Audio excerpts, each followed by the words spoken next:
sejahtera pemirsa budiman, baiknya jumpa kembali saudara di Dimensi Iman Kristiani.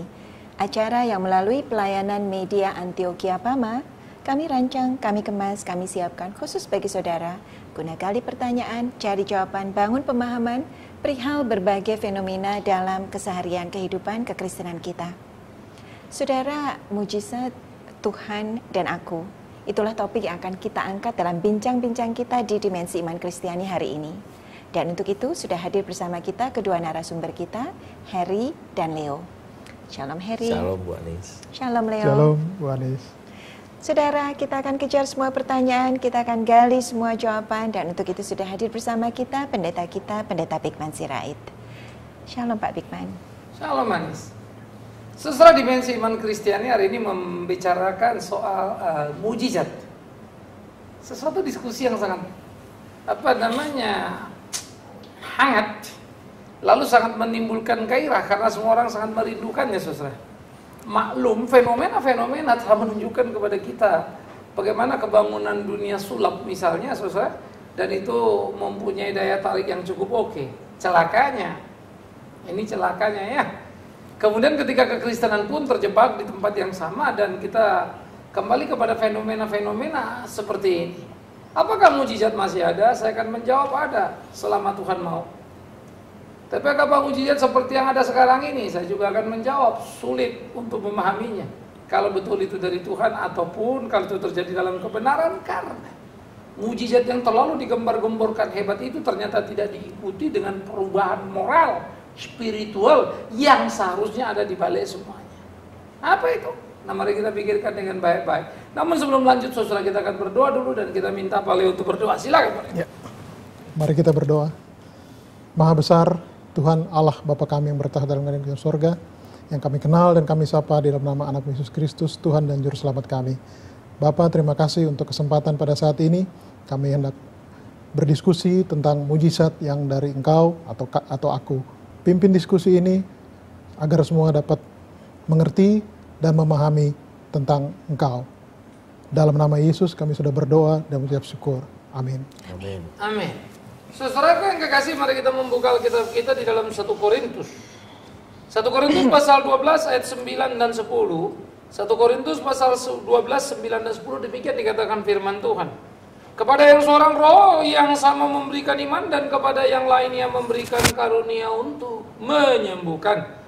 Kepada yang seorang roh memberikan kuasa untuk mengadakan mujizat, dan kepada yang lain dia memberikan karunia untuk bernubuat, dan kepada yang lain lagi dia memberikan karunia untuk membedakan bermacam-macam roh. Kepada yang seorang yang memberikan karunia untuk berkata-kata dengan bahasa roh, dan kepada yang lain yang memberikan karunia untuk menafsirkan bahasa roh. Kita dengan segera diajak untuk melihat pertama, karunia datang dari roh. Roh mengkaruniakan kepada orang yang ada, yang sudah percaya. Bakat, talenta itu ada sejak kita lahir, menempel pada diri, tinggal sedini apa digali, dicari, ditemukan dan dikembangkan. Tapi kalau karunia ada ditambahkan oleh roh, tidak kepada semua orang. Kepada siapa roh mau memberikannya, termasuk karunia berbuat mujizat tadi. Ya. Jadi di sini kita harus membedakan dulu. Tidak semua rasul kita catat melakukan hal yang luar biasa atau mujizat tadi gitu ya. Tetapi banyak rasul yang melakukan itu. Nah, ini yang kita mesti lihat. Nah, oleh karena itu Matias sebagai rasul saja tidak tercatat yang menggantikan Yudas, apa kemudian yang dilakukannya misalnya. Jadi kita melihat dulu secara utuh. Yang berikut, karunia yang diberikan oleh roh kepada tiap orang berdasarkan kerelaan roh karena kehidupan orang itu memperkenan Tuhan. Dan karunia tidak bersifat menetap. Bakat atau talenta bersifat menetap. Karunia tidak.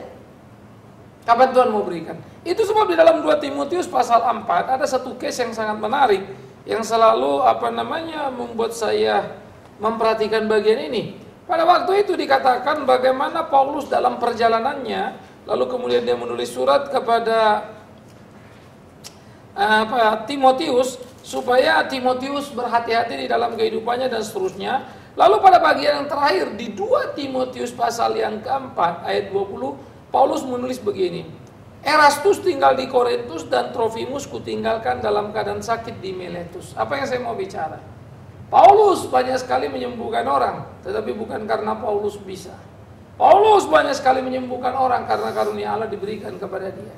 Tetapi karunia penyembuhan tidak menempel pada diri Paulus. Itu sebab kemudian ada anggota tim Paulus, ada anggota KKR Paulus, ada anggota pelayanan Paulus yang sakit, yaitu Trofimus, dan terpaksa ditinggalkan, tidak bisa melanjutkan perjalanan.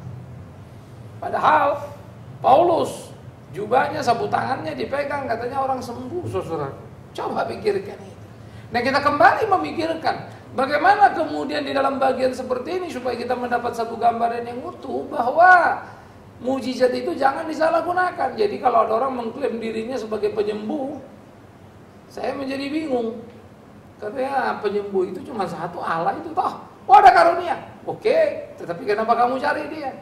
Karena karunia tadi ingat tidak bersifat menetap, tetapi dalam rangka mewujudkan pelayanan. Tapi jago Pak, dia udah pasti Pak, tiap orang doain sakit, dia memang terkenal dan begini. Namanya itu dukun ada. Saya tidak mengerti kalau kemudian orang mengklaim dirinya di dalam hidup kependetaan hal yang seperti itu. Saya menjadi sedikit kadang-kadang pikir-pikir Alkitab saja tidak begitu kan begitu. Nah, karena itu menjadi lebih heran ketika Rasul bekerja, mereka menimbulkan kebangunan rohani yang utuh, sikap mental, moralitas. Orang Kristen dikenal baik dan luar biasa dalam berbudi luhur, berbudi pekerti. Tapi yang sekarang Kristen kita harus jujur ya. Bapak belur, amburadul kita juga mesti jujur dong ada hal itu ya. Banyak yang mesti direkonstruksi, diperbaiki ulang misalnya. Banyak tragedi-tragedi di dalam gereja, bahkan tragedi keuangan. Nah, jadi ini harus menjadi kejujuran kita untuk berani meneropong dan melihat kebenaran itu apa. Kembali kepada mujizat. Maka kita melihat sejak hal-hal spektakuler misalnya yang dikerjakan Musa, tongkat jadi ular dengan tongkat membelah laut. Hal-hal yang spektakuler didoakan oleh Eliau, japa musim kering mendadak hujan turun, kapak tenggelam bisa muncul, dan seterusnya. Maka ada terlalu banyak mujizat yang terjadi, saudara yang kekasih. 5 roti, 2 ikan cukup 5.000 orang, lebih 12 bakul. Lalu 4.000 orang juga pernah diberi makan oleh Tuhan Yesus. Nah, maka di dalam bagian-bagian seperti itu kita sangat familiar dengan mujizat. Mujizat masih ada? Masih. Sampai kapan? Sampai kapan pun mau bagi. Tapi mujizat harus ada? Nanti dulu. Nah, bedakan ya. Karena harus ada, bukan kau yang menentukan, bukan aku yang menentukan. Terserah Tuhan mau kasih apa tidak. Orang beriman justru menunggu keputusan Tuhan. Orang yang memaksa Tuhan supaya berbuat, itu bukan orang beriman itu. Jadi saya pikir ini penting untuk disadari secara baik-baik. Nah, jadi ini bagian kita, saudara. Kita akan terus berdiskusi tentang hal ini secara lengkap tentunya. Bagaimana menggali, menemukan hakikatnya. Begitu, Anis. Ya, terima kasih Pak Bigman, Harry, dan Leo. Dalam konteks diskusi ini saja, kita samakan dulu barangkali, kita batasi dulu barangkali apa yang kita maksudkan dengan mujizat. Karena buat sebagian orang, alam, jagat, raya, dan semesta ini saja sudah satu mujizat. Kelahiran seorang bayi itu sudah mujizat. Buat sebagian yang lain, musik indahnya Beethoven yang dia ciptakan dalam keterbatasan fisiknya itu satu mujizat. Mungkin kita batasi dulu bahwa mujizat ini adalah sesuatu yang supranatural sifatnya, yang tidak terjadi pada setiap orang. Walaupun bukannya tidak mungkin, nanti kita kembangkan lagi apa yang kita maksudkan dengan mujizat. Pak Bigman tadi katakan bahwa Tuhanlah kesembuhan, artinya Tuhanlah yang berada di balik mujizat. Mungkin pertanyaannya buat kita, Tuhankah satu-satunya di balik mujizat, atau kalau mujizat memang kita definisikan sebagai sesuatu yang supranatural, itu bisa juga terjadi dan bukan dilakukan oleh Tuhan. Harry, Leo, siapa yang mau lebih dulu? Mungkin saya dulu ya. Oke. Jadi sebenarnya pengertian mujizat dulu itu yang harus kita mengerti awalnya. Karena di dalam banyak pemahaman, mujizat itu sebenarnya sering terjadi atau jarang terjadi. Karena kalau sering terjadi dan berulang-ulang, orang akan cenderung bilang itu ada semacam permainan atau kita sebut itu sulap. Jadi mujizat itu memang harus spektakuler. Ya. Masalahnya ini dari Allah atau dari manusia, itulah yang harus kita cerna lebih dalam. Ada beberapa kejadian yang sering menjadi pandangan atau sering kita lihat lah di dalam satu KKR, ada satu hamba Tuhan. Tapi kita lihat juga mungkin dalam satu pemahaman yang menurut kita pemahamannya kurang benar, tapi dia menyembuhkan atau dia membuat satu mujizat dengan nama Tuhan, dan orang melihatnya itu sembuh kok, hasilnya kelihatan, pakai nama Tuhan, terus apa salahnya gitu loh. Itu yang kadang-kadang buat sebagian kita, ini yang mana sih? Yang namanya mujizat yang seperti apa gitu. Mujizat yang benar itu yang mana sih? Nah, itulah kurang lebih. Iya. Kalau menurut saya Bu Anis, apa yang tadi Pak Leo katakan, bahwa orang sebagian besar pada masa kini ini melihat apa yang dilakukan oleh hamba Tuhan si A atau si B di dalam suatu ibadah kebaktian KKR atau apa, selalu disertai dengan mujizat-mujizat. Orang lumpuh disuruh berdiri dan bisa berjalan. Bukankah itu sebuah fenomena bahwa itulah mujizat, dan siapa yang siapa yang menyangkal itu bukan mujizat, kan begitu kan? Tapi apa yang tadi hamba Tuhan tadi Pak Bigman katakan, bahwa tidak selalu bahwa sebuah karunia itu terus ada pada orang hamba Tuhan. Contoh tadi tim Paulus, ada salah satunya mereka harus ditinggal karena sakit, ya toh. Nah, tidak serta-merta disembuhkan Tuhan, diberi karunia untuk sembuhkan. Tapi kalau kita lihat sekarang apa yang tadi Pak Leo katakan, wah itu sudah seperti sebuah dagangan. Setiap kali ada KKR mesti ada mujizat. Ada mujizat yang besar, banyak yang datang. Dan saya kira itu jadi sesuatu yang bertentangan dengan apa yang tadi hamba Tuhan katakan, firman Tuhan. Jadi saya lihat itu fenomena jadi dagangan, murahan, seperti itu. Artinya dalam konteks diskusi kita, batasan kita mengenai mujizat itu memang terjadi, tapi yang Pak Bigman katakan itu seharusnya kan tidak menempel pada seseorang. Tidak harus selalu ada kan, begitu kan, itu sebuah karunia. Jadi malah timbul pertanyaan bagi saya. Toh itu terjadi, ini mujizat terjadi, memang bisa aja terjadi. Tapi ini dari siapa? Dari Tuhan atau dari siapa? Something yang sesuatu apa yang kita mesti diskusikan, saya pikir. Kalau itu memang supranatural dan bukan dari Tuhan, Pak Bigman apa jawabannya buat kita? Leo, ada sesuatu yang mau dikatakan lebih dulu? Karena dalam beberapa hal, bukan beberapa hal, saya kira banyak hal yang mujizat itu dijadikan ukuran untuk orang itu mulai percaya bahwa yang memberi mujizat ini adalah datangnya dari Tuhan. Dan itulah yang selalu menjadi ukuran, sehingga mujizat itu menjadi satu daya tarik, satu komoditi, satu produk yang bisa dijual.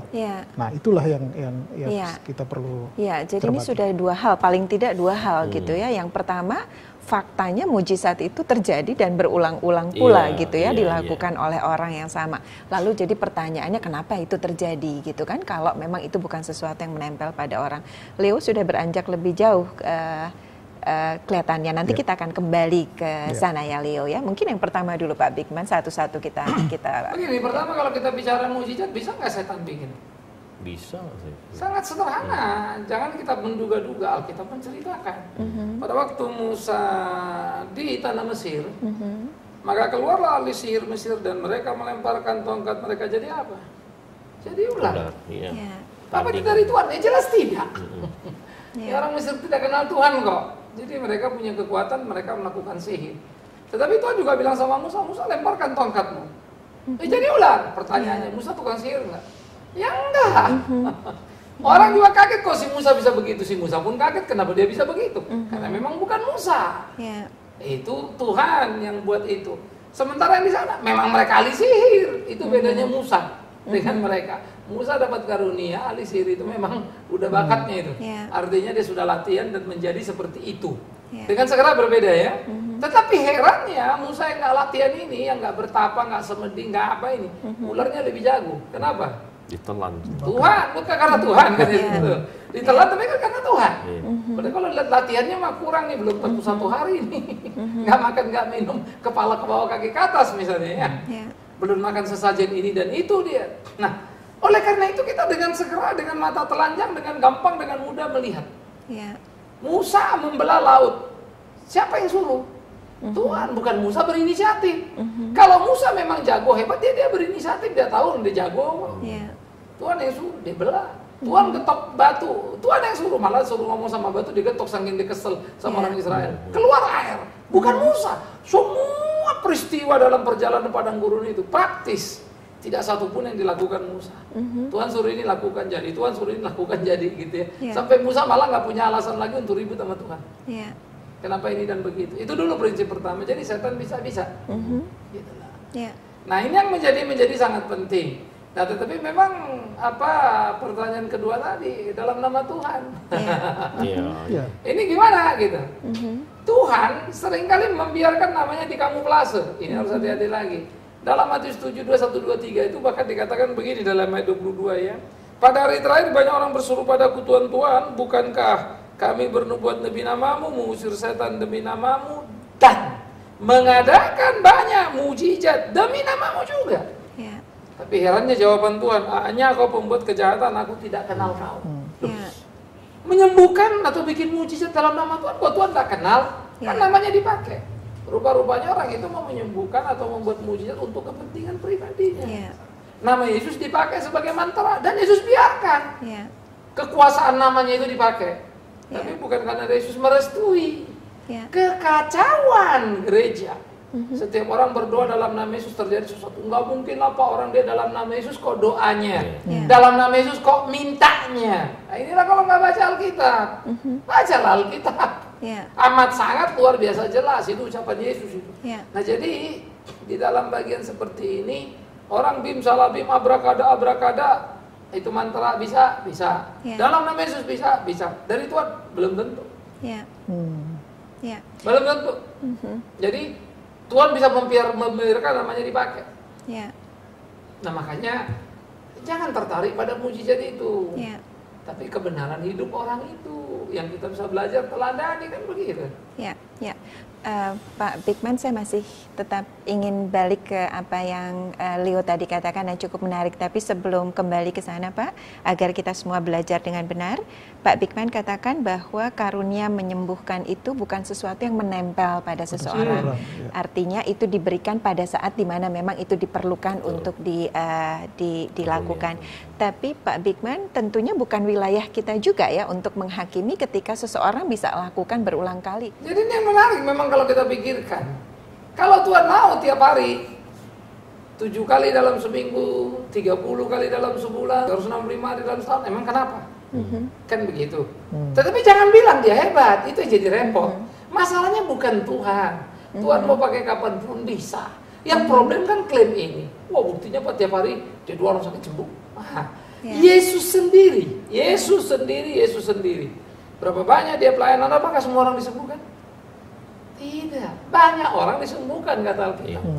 Bukan semua. Itu sebab kalau kita bikin flyer misalnya, yang datang, yang sakit pasti sembuh. Maaf kalau saya akan bilang, itu jadi penipuan. Jadi biar Injil laku, jual mujizat ya kan?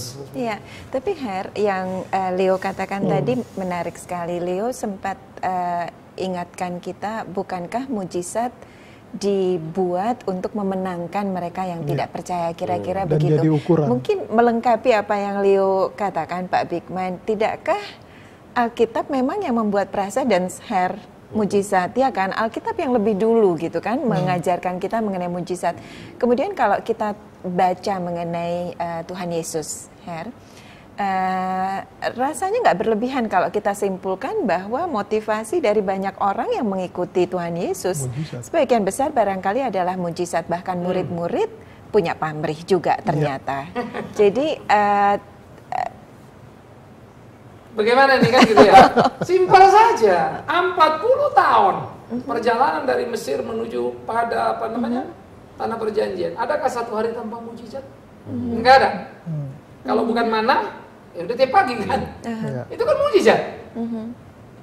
Air pahit jadi bisa minum, batu ngasih air, burung puyuh mengantarkan diri, mujizat. Pertanyaan saya gampang, Anis.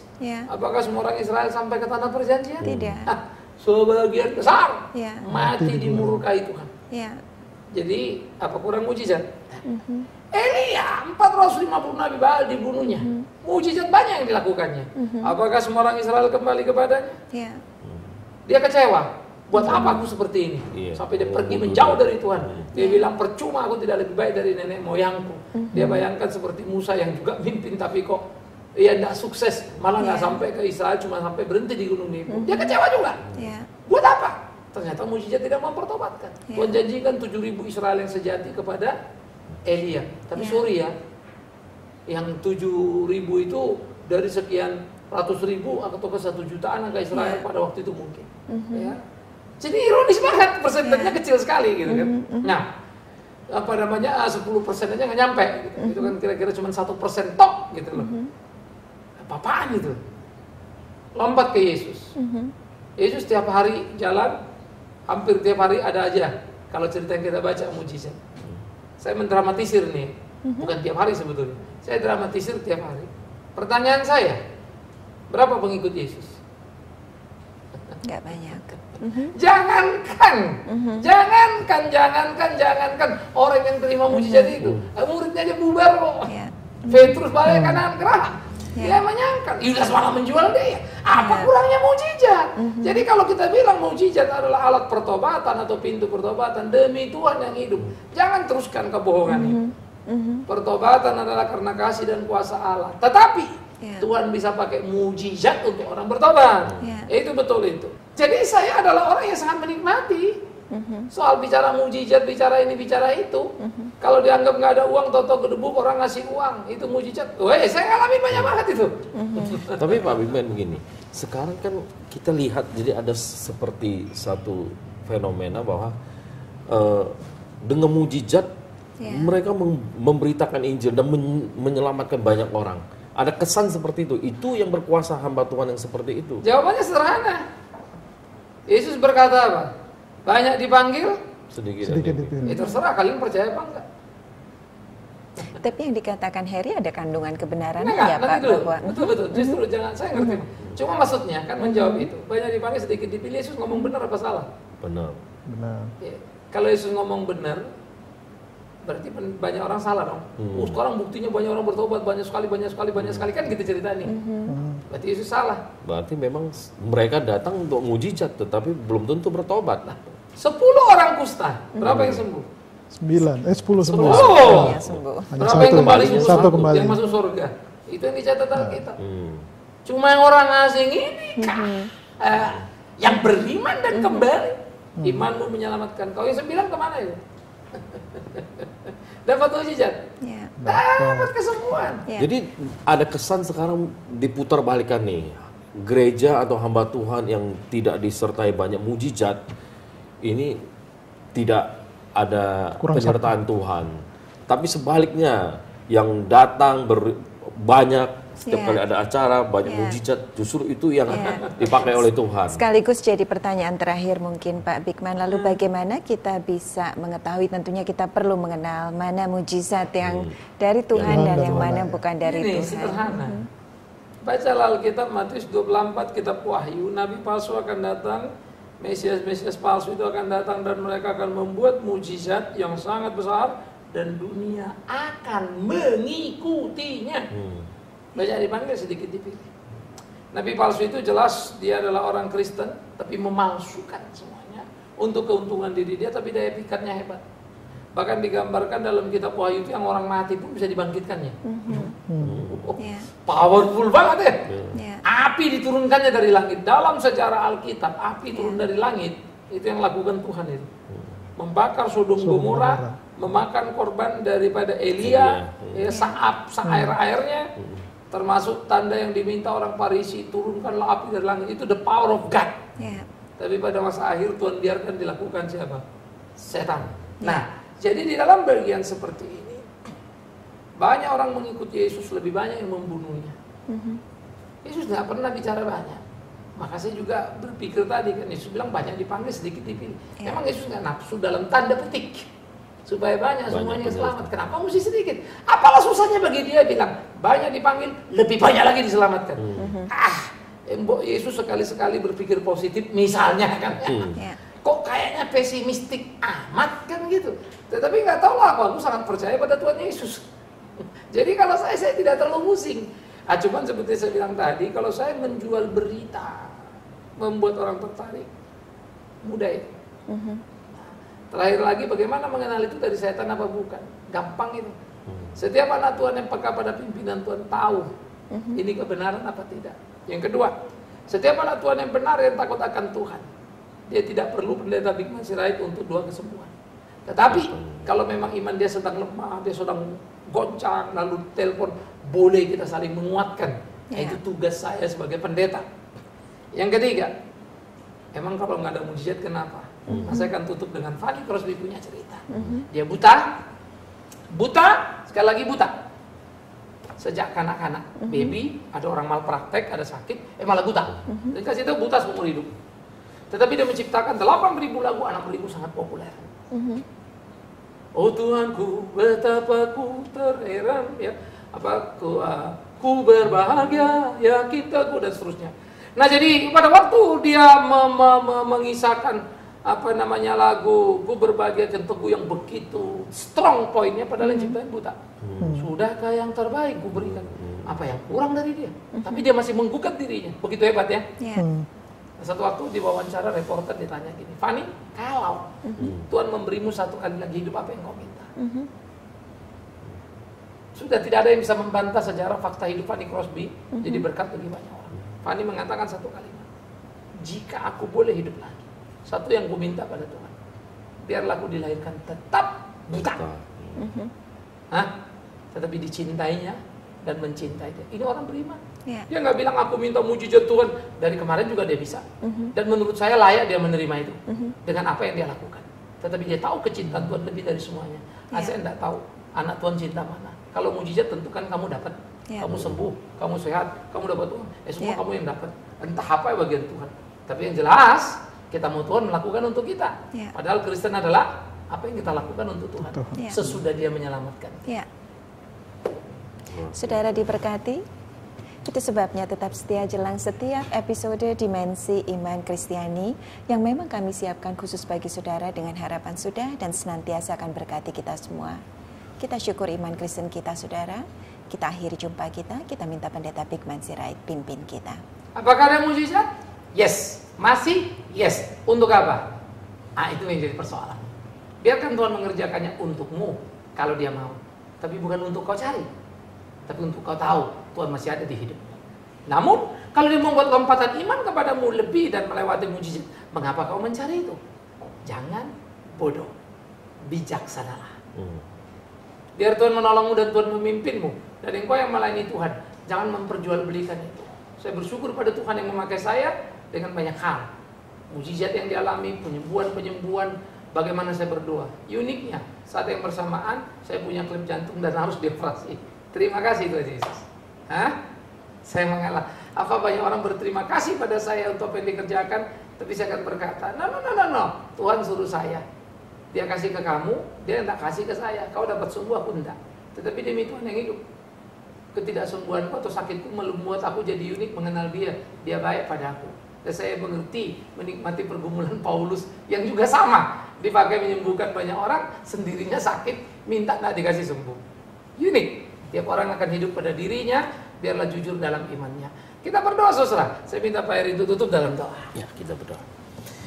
Bapa dalam surga, terima kasih untuk pencerahan firman-Mu Tuhan.